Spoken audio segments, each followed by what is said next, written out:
Start with me. Coach, Aaron Beasley seems like he was progressing well that first half of the season and then has maybe struggled the last couple of games. Would you agree with that assessment, and how would you kind of describe his season to this point? I wouldn't agree that he struggled. I thought he didn't play up to standard in the Alabama game. Thought he probably lost a little confidence in himself. He missed some tackles, we all expected him to make. And then he had the big miss in that first series, obviously versus UK. But if you go back and watch the game, he led us in tackles, and he actually did a good job. Obviously, the quarterback jumping over him, super athletic play. But if you go back and watch the, coach's tape, he made a lot of tackles and fit the run pretty well, after that first, quarter struggle.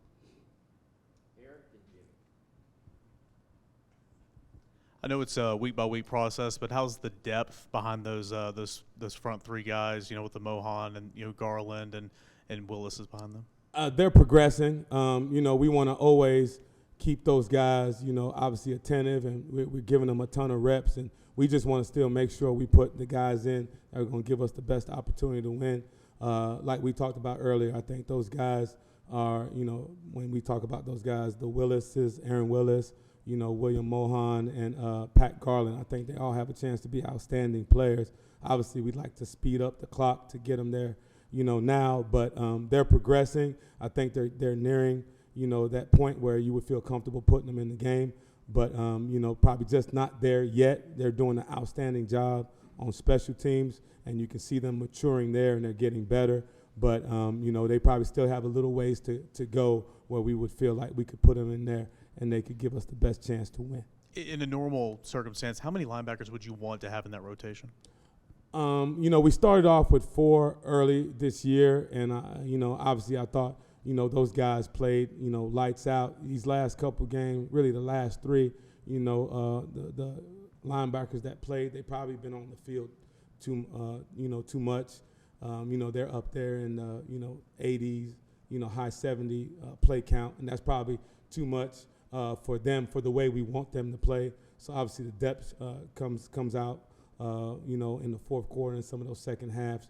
But some of it's self-inflicted. We got to get off the field on third downs, to limit that play count.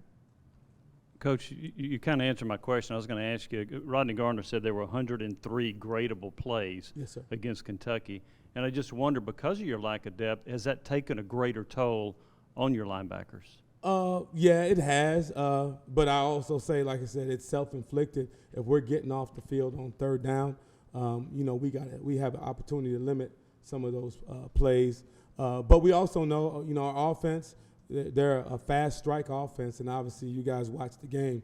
There was a couple plays, the first play of the game was a touchdown. So, we're going to be on the field. And then obviously when you score on defense, that takes a possession away from your offense, and you have to go back and get another possession on defense, which we don't mind. We'll always take the points.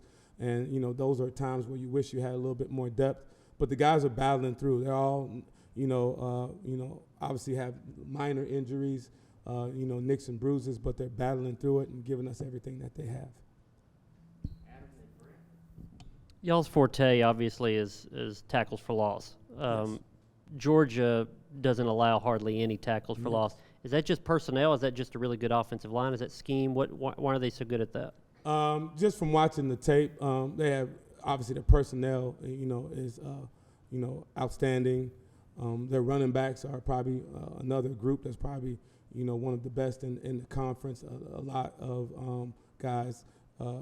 A lot of their guys that they have, when they make contact in the backfield, they're always able to extend or at least get it to a 0-yard gain where they're not getting the tackles for loss. And then you have to give the quarterbacks credit. 1, checking out of plays, and 2, not taking sacks. Obviously the Bennett kid is pretty athletic. He gets out of the pocket and does some, good things with his feet. And even the Daniels kid does a good job of, kind of getting them out of bad situations and checking the plays where they get positive yards. Coach, 2 things. One, what is your linebackers? What do they have to do better on third down?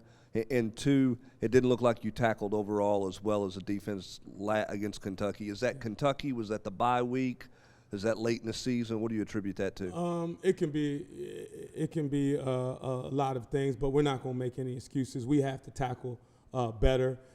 They gave us a couple new formations, and they were sending receivers and tight ends from out in the perimeter to come in and crack some of our interior guys, and we have to be able to adjust to that and do a better job.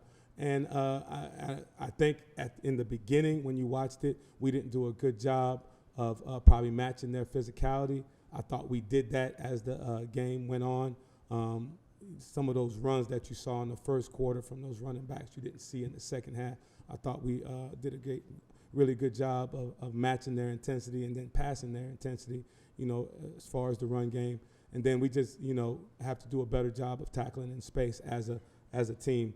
As like you said, that's the name of the game nowadays with football. People are going to try to get you in space and, put their good athletes in space and see if you can make tackles.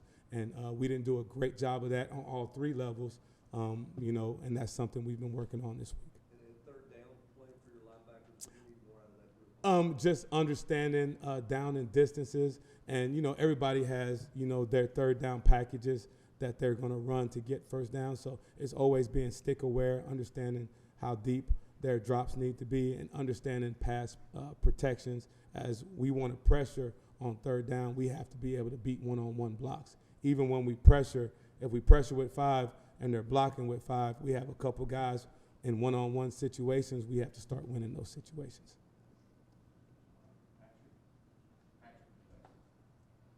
Coach, kind of following up on the third down stuff, as you guys seem to, I don't want to say play a lot of zone, but your linebackers do seem to play a lot of zone. What do you guys need to do? What makes a good zone defender as a linebacker? Where can you guys maybe get better in that aspect of third down?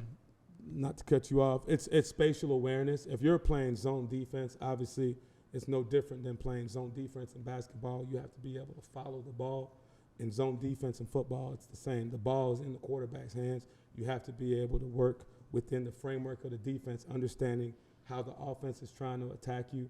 And if we are in a 4 under 3 deep zone coverage and they get 5 guys out, obviously they have an advantage. So we have to do a great job of tracking the quarterback and being able to break on the ball when it's thrown. Brian, what does it sort of say about your defense that being on the field for 100 plays, it's been talked a lot about the depth and how much of a problem that's caused, but with the game on the line, even after that sort of deflating 4th and 24, they go out there and they get 4 consecutive stops to end the game? I think it says it's the culture of our program. It's kind of what Coach Heupel is building, and I've been doing this for a long time.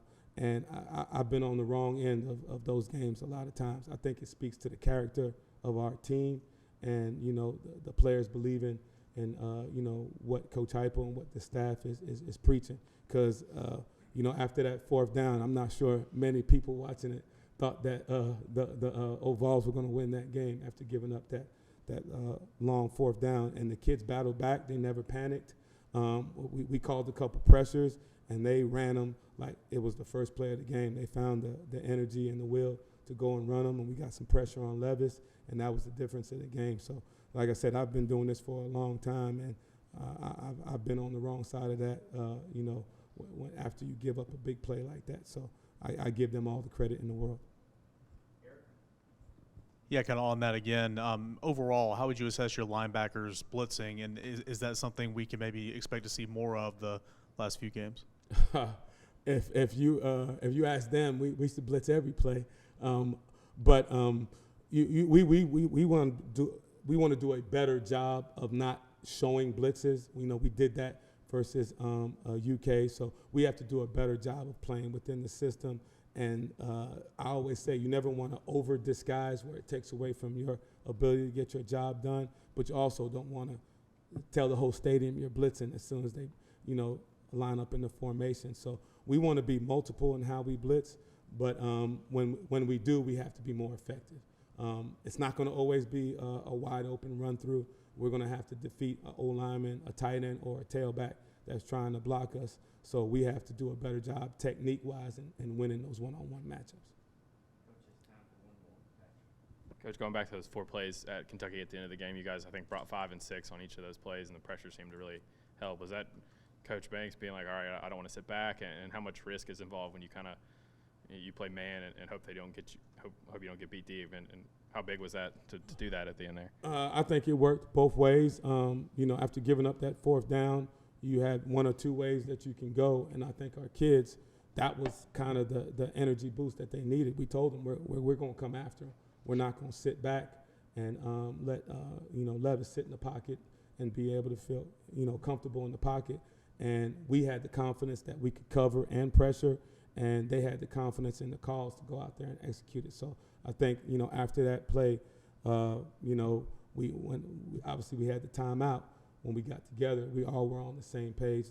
The kids knew we had the confidence in them to go pressure, and obviously they had the confidence that when we called it, that they'd be able to execute it. All right, thank you.